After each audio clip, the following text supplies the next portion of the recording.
Halo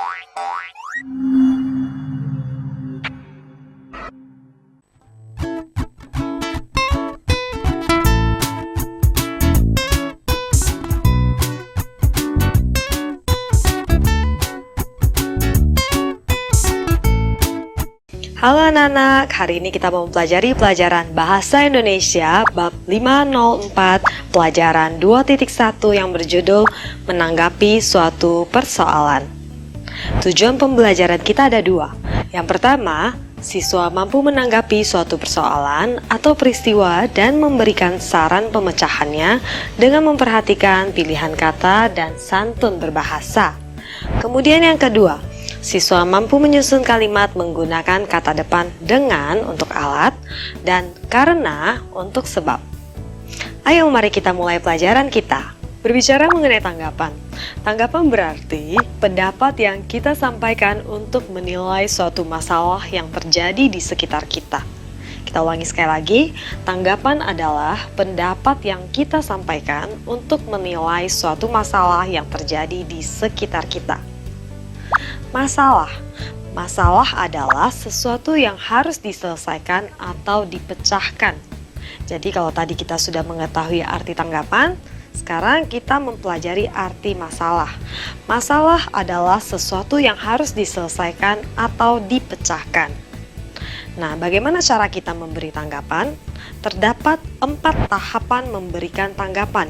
Yang pertama adalah mengidentifikasi masalah yang terjadi. Jadi terlebih dahulu kita harus mengidentifikasi sebenarnya apa permasalahan yang terjadi. Yang langkah kedua adalah memberikan penilaian terhadap masalah yang sedang terjadi. Jadi kita memberikan penilaian. Kemudian langkah ketiga adalah memberikan pendapat yang dapat menjadi penyelesaian terhadap masalah dalam bentuk saran. Langkah ketiga, kita memberikan saran. Keempat, menyebutkan alasan yang menjadi dasar penilaian. Yang terakhir adalah menyebutkan alasan yang menjadi dasar penilaian. Jadi, apa argumen kita terhadap saran yang kita sampaikan? Ayo mari kita mendengar percakapan berikut ini. Pertalian makanan.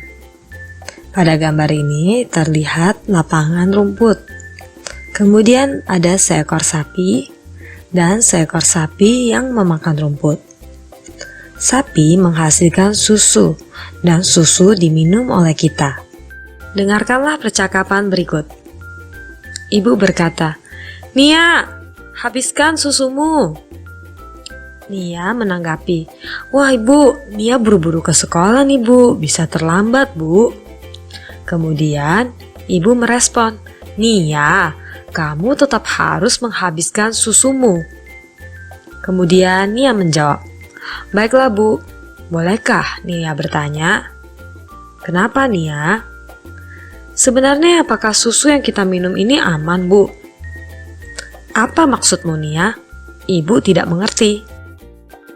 "Seperti yang Nia pelajari di sekolah bu, bahwa susu yang kita minum itu dihasilkan oleh sapi. Kualitas susu yang baik itu tergantung oleh makanan yang dikonsumsi oleh sapi." "Oh, nah sekarang ibu mengerti apa maksud pertanyaanmu. Ibu akan menjelaskan sedikit mengenai rantai makanan. Rantai makanan itu dapat juga disebut sebagai pertalian makanan. Sapi dipelihara oleh manusia untuk dapat diambil susunya. Agar kualitas susu sapi baik dan bergizi, sapi harus juga mengkonsumsi makanan bergizi. Makanan sapi adalah rumput dari lapangan dan minum air yang mengalir dari gunung. Itulah sebabnya kita harus menjaga lingkungan alam agar tidak tercemar." Nia menyetujui. Ia berkata, "Betul bu, lingkungan harus dijaga." Ibu menambahi, "Jika lingkungan tercemar, contoh seperti sungai penuh dengan sampah, maka sapi akan meminum air yang tercemar. Lalu susu yang dihasilkan oleh sapi tersebut juga akan tidak baik, dan jika manusia meminum susu yang dihasilkan sapi, tentu saja akan berdampak buruk bagi kesehatan. Jadi bagaimana dengan susu yang kita minum sekarang ini bu?" "Tidak usah khawatir Nia, susu yang kita minum sudah dipasteurisasi dan diproduksi dari perusahaan lokal yang terpercaya. Mereka memeriksa setiap susu yang diproduksi. Nia jadi tenang sekarang, Bu. Nia akan minum susu setiap hari. Bagus sekali, Nia. Dari percakapan tadi, kita dapat mengenali suatu permasalahan. Masalahnya adalah lingkungan alam yang tercemar.